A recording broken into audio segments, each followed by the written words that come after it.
Metaverse. Greetings, I am Shad, and I'm here at the Abbey Medieval Festival, and I have come across a really interesting reenactment group, and I'm here with Pauline, and they are showing some really interesting information on medieval dogs. First off, what is your group, like your reenactment group? We're called Knights of the Long Dog. We feature from the 1100s through to the 1300s. The long ours dog. is specialising in more so the hounds, but she came in later as a bird dog. But the hounds were more prevalent, let's say, and of an interest and unusual to something like this. Now, medieval dogs, they appear quite frequently in art. To me, they've always been a little bit of a mystery because I was actually under the impression that a lot of the medieval breeds had disappeared, but it turns out there's actually a bit more information that we have on these, and what we have here are actually quite good representations of what the medieval breeds were actually like. What could you tell us a little bit about the breeds of these dogs in particular and how close they are, or are they even the same as some of the medieval ones? These ones, the two with the long noses, they are wolfhounds. These two and this one are all sighthounds. They all originated North Africa around 1 AD. These guys were taken by the Phoenicians over to Ireland, and they were part of the Irish conquest over there of their hunting, eradicating dangerous predators. So they were adjusted to the lands over there, more rugged, a higher coat, less like that. These ones are a beautiful pure line of long dogs that went up round Turkey through to the Russian steppes. So these are pure. They're basically the same then. They're along the lines of what they would. Yeah, you would have got longer coats, feet a bit more narrow to work on frozen tundra and snow, versus your Salukis, which would be your sand runners, and they kick the sand out, whereas these ones are literally designed to grab onto snow and not slide. That's one of the things that really struck me when I saw these dogs that you have here, is how similar they actually appear to the ones depicted in medieval art. And you even have some medieval art images behind us, and you can see the parallels quite strikingly. So you mentioned one was you said Sighthound, and then what was the other one? A wolfhound? These three are collectively known as Sighthounds. Sighthounds. They will spot their prey by, if you look, they're watching all the time. Yeah, they're very alert. If your hare or your whatever is your prey is still, they don't tend to see it. It's when they move that the dogs will go off like a rocket and chase. Nothing will beat these two over 1.5 meters in today's world. You won't get faster or longer. They look like the greyhounds at the races almost in terms of their frame. These dogs, you could just tell they would be very, very fast. Your greyhound is a short distance runner, like a cheetah. These ones are long distance lopers with then fast turns of speed and agility.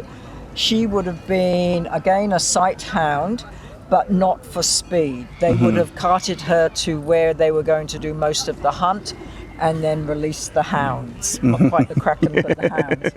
Madam over here, she is a scent hound, and if you watch, her head goes straight up as soon as she starts moving, and her nose is like this, trying to scent the air. You can even see the nose just kind of sniffing. Yeah. That's her mode of attracting. She's designed to push through heavy growths, flush out your pheasants, your so your nose birds, is already whatever, up right there. And then your noble on the horse would be shooting them down with the bows and arrows. She came in post-falconry, because not everybody had falcons, and she was more of a landed aristocracy. Anybody on the land would have had her. These were your royalty dogs, and they were literally from dukes, grand dukes, princes, royalty. I find that very interesting because you were mentioning before that there's kind of like a classification for these animals that aren't necessarily tied to breed, but function, and also who could get access to them in station as well. They were modified, let's call it that. You had your original long dog, and then they were modified to go to what they were designed for or created to expand into. It's all right, darling. It's actually some other dogs behind the camera that they're just reacting to. Hello, it's okay. They're very good. They are calm. These ones won't, they're not barkers, so they're not designed to flush and scare the prey away. You want them to stay. But yeah, they were modified. So selective breeding. That's it, I Yes. like that word, yeah, selective breeding. Stand up, Nini.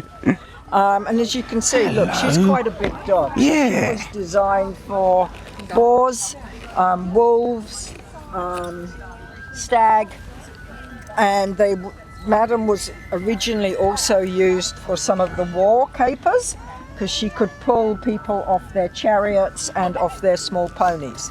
Wow. So these guys not war dogs at all. They're designed not to tear their prey. They would hunt in a set of 3, 2 boys and 1 girl. The girl tends to be faster and more agile. And they will, if you ever watch them play, they grab a back leg or around the throat and that would just hold them. And then the boys would come along, crush the throat or the chest predominantly, and then wait till whoever is in charge of them to take the prey. And this would be a rabbit or... Russian hares are this big. They're not small. And they got adapted later on in time for what they called pelt trade hunting, because again they don't rip their prey apart. They're not like the English foxhounds where they get, if you know, riding to the hunt, the foxhounds will tear their prey. These guys don't. And if you look at her, she's got a beautiful soft jowled mouth, so that she would bring her bird back to her owner and handler, and you could then put it in the pot and it's not got teeth marks and crunched and salivated and whatever. So again, that's an adaptation that they created for functionality for what they are designed for doing. One of the things with these guys, their noses are unusual, being the long nose like that, but I don't know that Ilya will let me do, but the end part where his actual nose is all cartilaginous, so he can grab and hold and the nose will be pushed to one side and he can breathe. So again, they were very smart, not necessarily classified as breeds, but they were very well adapted and bred for what they wanted them to be doing. So they're kennel masters. They would have been checking the lines of genetics and whatever. And if you didn't have that extra burst of speed, which is the buzzy part of these guys, then they weren't bred. That's really interesting because that actually parallels how medieval people classified horses, and it wasn't necessarily by breed, but by function, what they could do. And then if they had the right muscle and the right shape and size, it's like, all right, this is a destrier, and this one, oh, this is definitely a palfrey, or I forget one of the other ones. my brain just Frisians or something like that. Yeah, and so it was by what the horse could do, not necessarily by breed. And it's just interesting to see that parallel with dogs as well. Like this would be a sighthound. Is that what they actually called them in the period? A sighthound? I don't honestly know on that, but I just know that as a collective group, they are sighthounds. If you watch Ilya, he's watching. Look, he's watching. Whereas she would put her head up for nose up. Like everything else, if you have something that works, you keep it pure and you safeguard your lines. I can't speak for the other long dogs, but in Russia there were 3 main breeding groups, and they were colour specific, so you couldn't pilfer and crossbreed and not have somebody know that you'd done them. But that's an interesting thing, that they would actually pay attention to the colouring on the fur to keep the breeding. Well, if you can have a look, he is completely different to her. And it makes sense though. That's really, really interesting.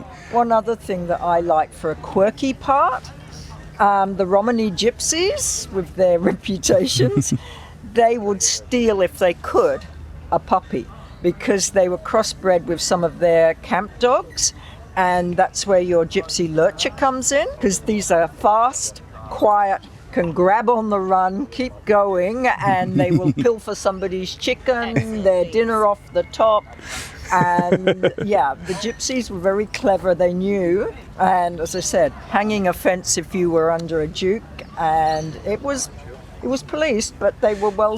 So when you say hanging a fence, that was if someone had one of these breeds of dogs that weren't allowed them. They didn't Yes. have the correct station. Yeah. So because you said these are kind of royal or equivalent close to level dogs. Yes. And so what areas was that more established where the only certain I guess classes of people had access or even allowed legally to possess these animals? As I understand it, Russia, certainly for these guys, and Russia has a very big strict aristocracy set of rules, if you think Tsars down. Yes. And then you've got Ireland probably linking into some of England, because as I said to you, these ones... This one looks like an English kind of dog. It's got the feel. Yeah, and they were given, as I said, puppies would have been gifted to other visiting royalty or, royal houses or high up houses as let's cement friendships, even sometimes perhaps dowries. You can have my daughter together, we'll have one of your dogs.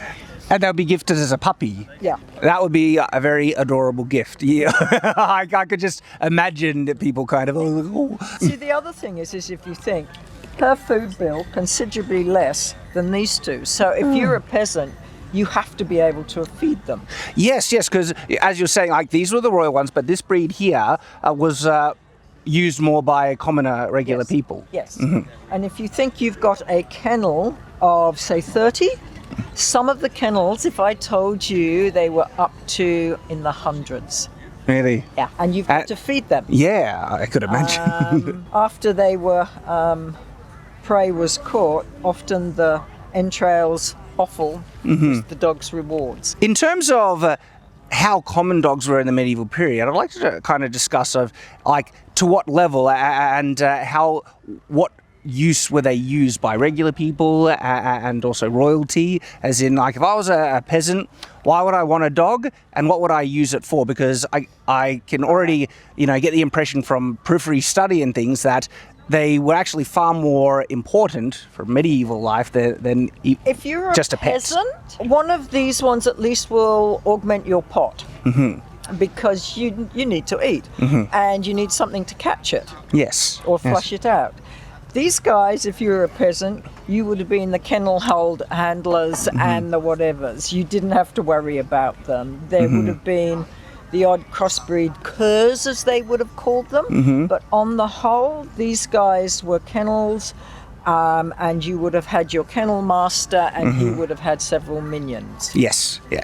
And so the scent hounds were used in hunting, and that was primarily to find the prey or to hold it down ready for it after you spotted it or shot it? Well, these ones, you would have had royalty on or people on horses, and you were trotting out over the tundra, and if you saw something or they saw something, they would take off and you followed. These ones you would have had, all right, it's been noted there is a boar, there's some wolves in the area, they would have been carted there. Somebody else would have done the hard work and she's let out at the end. She would flush. And she's a flusher. So she would smell the animal and lead the way towards it. Because the medieval hunt was a very big thing. Like the nobility loved going on hunts, but also food as well. But they would actually... It was kind of a supplementary way of training in warfare to get squires used to riding on horse, but also to figure out if they could lance a boar. That is a tremendous type of practice ready for warfare. And these animals, how ingrained, crucial would they be to the hunt to either find the animal or to help assist? Would they have been there to find? I think if you've gone out, I presume there's deer on the steps and whatever, you go out to that area. In Ireland, as I said, others would have been tracking or known or whatever. She doesn't have long distance in her. She's not designed for that. So, it's a completely different set. But as you said, your hunt, that was entertainment, that was going to the supermarket, that was all of that. You would have taken your knights because somebody's got to either shoot or finish as well. Oh, especially if it's a boar, because they can be dangerous, and so you'd want someone ready to handle. All right, well, here's a little bit. These were so successful, Ireland ceased to have Irish wolfhounds round about 1800s because they eradicated all the wolves in Ireland. Really? Wow. They took them all out, and then, like everything else, the need for the wolfhound was not there. Well, because, I mean, wolves have been eradicated from the British Isles, and so these were the ones that helped out with that. No, I mean, they were responsible. they were responsible. They're amazing animals, and like I said, they genuinely have that medieval look to it, especially this one, the wolfhound. What an amazing animal. These ones, they only became borzois about 1936 when the show people decided they would change the name. Borzoi, if you took out the second O, Borzy, is swift in Russian. So that's where their name came from, but they were Russian wolfhounds, Irish wolfhounds. Irish wolfhounds. That is absolutely wonderful. Thank you so much for letting us sit down and go through all this, because this is an area that I don't have a lot of study in, but it's really, really intriguing. I love finding out these kind of niches in history where there's so much information, because in many ways, depending on the lifestyle of a person, they actually formed a very important part of their lives and helped out a lot of people, not only helping, but also... They sleep well on the bed and they keep you warm. Yeah, exactly, keep you warm, but also having fun as well, from the hunt to just having a companion. That is wonderful. Thank you very much for all of that. Thank you for Appreciate being interested in our beautiful dogs. Knights of the Long Dog. Knights of the Long Dog, absolutely. And thank you everyone for watching. Very much appreciate you guys for joining us. Hope to see you on the next video here on Shadiversity. So until that time, farewell.